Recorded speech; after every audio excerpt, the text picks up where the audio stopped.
আসসালামু আলাইকুম। আপনাদের আজকে দেখাবো এই দেশি মুরগি। দেখেন, দেশি মুরগি পালা সবচেয়ে লাভজনক, কারণ এই মুরগি সাইরা দেওয়া পালা যায়। এ দেখছেন, সাইরা দেওয়া আছে, জায়গায় জায়গায় হাইটটা হাইটটা খাবার খাইতেছে। ঠিক আছে, দেশি মুরগির খুব কম খাবার দিলে চলে, কম বেশি খাবার দিতে হয় না।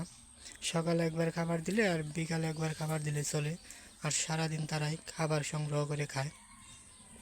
এই দেশি মুরগি সবচেয়ে খাইতে স্বাদ লাগে বেশি। আর যেটা আমাদের পুকুর পানাতে বইরা গেছে, দেখেন পানিগুলো দেখা যাইতেছে না, বুঝছেন? পুরো এক পুকুরটায় পানাতে বইরা গেছে। এই পানাগুলা গরুরে খাওয়াইলে খুব উপকার হয়।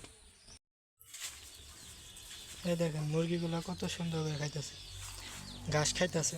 ঘাস খায়, এমনি পোকামাকড় অনেক কিছুই খায়। আর এটা হলো আমাদের পালান। দেখেন পানিগুলা কত পানি হয়েছে, বর্ষার সিজন সবটুকু হইলো পানিতে ভরা। আর ওই পাশে দেখালাম পানা। আর আপনাদের দেখায় ওই পাশে কিছু হাঁস আছে, ঠিক আছে? এখানে আরও হাঁস পালার চিন্তা ভাবনা আছে, 200-300 হাঁস কিনবো। এর আগের ভিডিওতে বলছি যে এখানে হাঁস পালন করবো, যেহেতু পুকুর আছে আর এই যে পানি আছে। হাঁস পালন করবো, পুকুরগুলোর যে পানাগুলো আছে ওগুলো সব পরিষ্কার করে হালাইতে হবো।